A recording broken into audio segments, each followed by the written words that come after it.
इतिहास हमेशा खुद को परतों के नीचे छुपा कर रखता है, कभी मिट्टी की परतों में तो कभी वक्त की धूल में। लेकिन कोलंबिया के ला ग्वाजिरा प्रांत में स्थित सेरेहोन की कोयले की खदानें किसी साधारण खुदाई का हिस्सा नहीं थीं। ये जमीन के सीने में बना एक ऐसा दरवाजा था जो हमें 6 करोड़ साल पीछे उस दौर में ले जाने वाला था जब डायनासोरों का अंत हो चुका था और पृथ्वी एक नए राजा की तलाश में थी।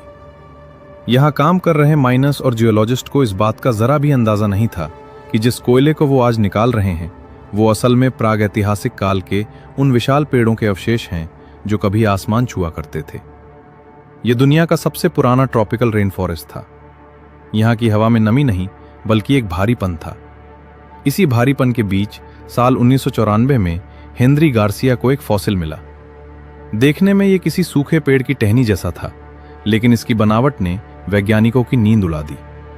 सालों तक उस अवशेष को एक बॉक्स में बंद रखा गया। किसी ने उसे मगरमच्छ की हड्डी समझा तो किसी ने उसे कछुए का हिस्सा माना। लेकिन 2007 में जब यह बॉक्स फ्लोरिडा म्यूजियम पहुंचा तो वहां के एक्सपर्ट्स, विशेष रूप से जोनाथन ब्लॉक और जेसन हेड ने जब इसका माइक्रोस्कोपिक विश्लेषण किया तो उनके पैरों तले जमीन खिसक गई। ये किसी पेड़ की टहनी नहीं थी, ये एक कशेरुका यानी रीढ़ की हड्डी थी और इसकी बनावट चीख चीख कर कह रही थी कि ये एक सांप की है। लेकिन समस्या ये थी कि आज तक विज्ञान ने इतना बड़ा सांप कभी नहीं देखा था। जब इस एक हड्डी की तुलना आज के सबसे बड़े ग्रीन एनाकोंडा से की गई तो पता चला कि ये आकार में उससे 3 से 4 गुना बड़ी थी। यहीं से जन्म हुआ टाइटनोबुआ सेरेहोनेंसिस नाम का, जिसने जीव विज्ञान के पन्नों को हिलाकर रख दिया। विज्ञान में केवल अंदाजा नहीं चलता, यहां गणित की शुद्धता चाहिए होती है। पेलियोंटोलॉजिस्ट ने ऑलमेट्रिक स्केलिंग के जरिए इस सांप की लंबाई का अनुमान लगाना शुरू किया। सांपों की रीढ़ की हड्डी की संख्या और उनके आकार का एक निश्चित अनुपात होता है। जब टाइटनोबुआ की रीढ़ की हड्डी को इस फॉर्मूले में डाला गया तो नतीजे डरावने थे। यह सांप 45 से 50 फीट तक लंबा हो सकता था, यानी एक स्कूल बस या एक बड़ी पैसेंजर बस जितनी लंबाई। लेकिन सिर्फ लंबाई ही इसकी खासियत नहीं थी। इसका वजन लगभग 1135 किलोग्राम यानी 1 टन से भी ज्यादा था। यह इतना भारी था कि आज का सबसे बड़ा एनाकोंडा इसके सामने एक छोटे खिलौने जैसा लगता है। लेकिन अभी तो यह शुरुआत है, आगे और भी खौफनाक सच बताने वाला हूं। जब हम टाइटनोबुआ के 1.2 टन वजन की बात करते हैं तो यह सिर्फ एक नंबर नहीं है, बल्कि यह फिजिक्स के सामने एक बड़ी चुनौती थी। जीव विज्ञान का एक बुनियादी नियम है, सांप जितना भारी होगा जमीन पर फ्रिक्शन उतनी ही ज्यादा होगी। वैज्ञानिकों के सामने सबसे बड़ा सवाल यह था कि क्या इतना भारी जीव जमीन पर रेंग भी सकता था।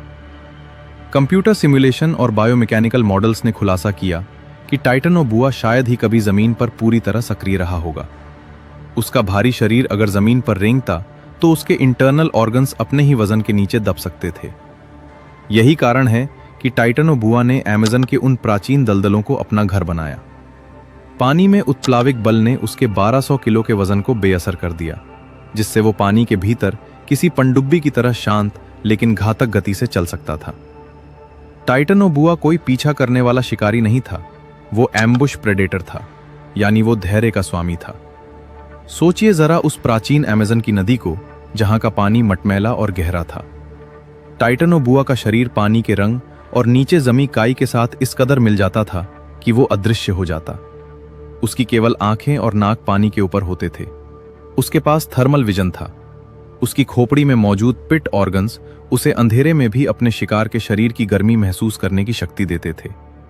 जैसे ही कोई शिकार पानी पीने के लिए किनारे पर आता, टाइटनोबुआ एक स्प्रिंग की तरह काम करता था।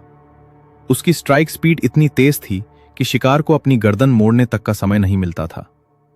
जब टाइटनोबुआ अपने शिकार को जकड़ता था तो वो मौत का सबसे खौफनाक मंजर होता था।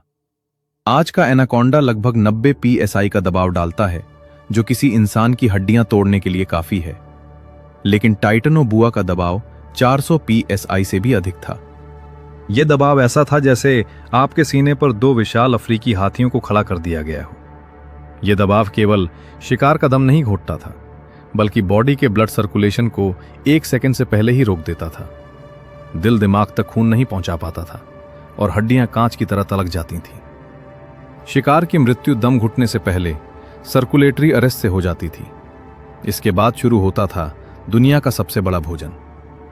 सालों तक वैज्ञानिक केवल अंदाजों पर निर्भर थे, क्योंकि उनके पास इस सांप की खोपड़ी नहीं थी।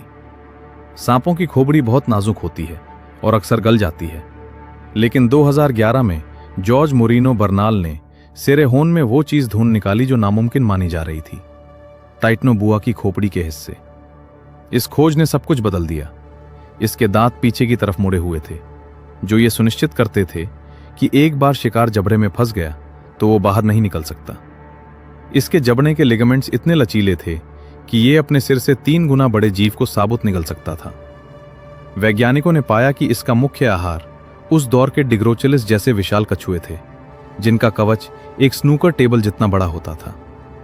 टाइटनोबुआ के जबड़े उस पत्थर जैसे सख्त कवच को भी चबाने की ताकत रखते थे। टाइटनोबुआ की खोज ने केवल एक नए जीव का पता नहीं लगाया, बल्कि इसने वैज्ञानिकों को 6 करोड़ साल पुराने पेलियोसीन काल का थर्मामीटर दे दिया।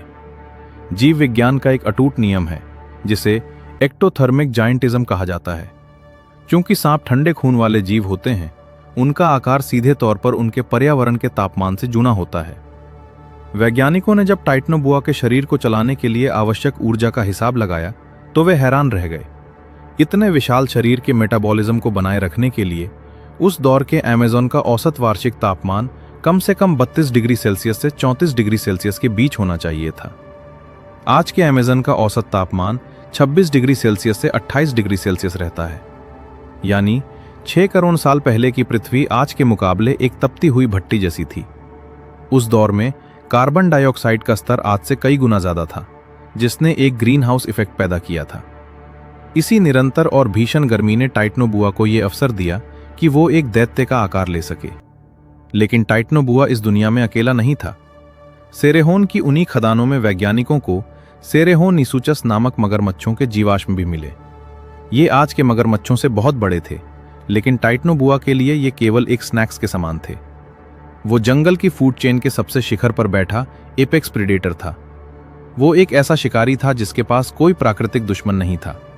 लेकिन प्रकृति का नियम है कि जो जितना बड़ा होता है, उसकी जरूरतें उतनी ही ज्यादा होती हैं। टाइटनोबुआ को अपना अस्तित्व बचाए रखने के लिए हजारों कैलोरी रोजाना चाहिए थीं। वो हफ्तों तक भूखा रह सकता था, लेकिन जब वो शिकार करता था तो पूरे के पूरे तालाब खाली हो जाते थे। उसकी भूख ही उसकी सबसे बड़ी ताकत थी, और आगे चलकर यही उसकी सबसे बड़ी कमजोरी बनने वाली थी। टाइटनोबुआ की बादशाहत अमर नहीं थी। लगभग 5.5 करोड़ साल पहले पृथ्वी के भूगर्भीय इतिहास में बदलाव आना शुरू हुआ। टेक्टोनिक प्लेट्स की हलचल और समुद्री धाराओं के बदलने से वैश्विक तापमान में गिरावट आने लगी। हम इंसानों के लिए 2 या 3 डिग्री की गिरावट मामूली हो सकती है, लेकिन एक ऐसे जीव के लिए जिसका पूरा जीवन बाहर की गर्मी पर निर्भर था, यह विनाशकारी था। जैसे जैसे तापमान गिरा, टाइटनोबुआ का मेटाबॉलिज्म सुस्त होता गया। वो अब उतनी फुर्ती से शिकार नहीं कर पा रहा था। भोजन को पचाने में उसे अब हफ्तों के बजाय महीनों लगने लगे। सुस्त मेटाबॉलिज्म का मतलब था कम ऊर्जा, कम प्रजनन और बीमारियों से लड़ने की कम क्षमता। धीरे धीरे इस विशालकाय सांप की आबादी घटने लगी। वो अपनी ही विशालता के बोझ तले दबने लगा। तापमान की मार के साथ साथ दुनिया में स्तनधारी जीवों का उदय हो रहा था। ये जीव वार्म ब्लडेड थे। आज के एनाकोंडा और पाइथन उसी टाइटनोबुआ के वंशज तो हैं, लेकिन वे उसका केवल एक छोटा सा अंश हैं। प्रकृति ने उन्हें छोटा इसलिए बनाया ताकि वे बदलते मौसम में खुद को ढाल सकें। टाइटनोबुआ एक स्पेशलिस्ट था, एक ऐसा जीव जो केवल एक खास माहौल में रह सकता था, और जब वो माहौल बदला तो वो महान शिकारी केवल इतिहास के पन्नों और पत्थर के जीवाश्मों तक सीमित रह गया। टाइटनोबुआ की कहानी हमें याद दिलाती है कि इस धरती पर कोई भी बादशाहत हमेशा के लिए नहीं होती। जलवायु में आया एक छोटा सा बदलाव दुनिया के सबसे बड़े शिकारी को मिटा सकता है। आज जब हम फिर से ग्लोबल वार्मिंग और बढ़ते तापमान की बात करते हैं, तो टाइटनोबुआ के अवशेष हमें चेतावनी देते हैं कि प्रकृति जब अपना संतुलन बदलती है तो वो किसी को नहीं बख्शती, चाहे वो बस जितना लंबा सांप हो या खुद इंसान। और ऐसी वीडियो देखने के लिए मूनराइज को सब्सक्राइब जरूर करें।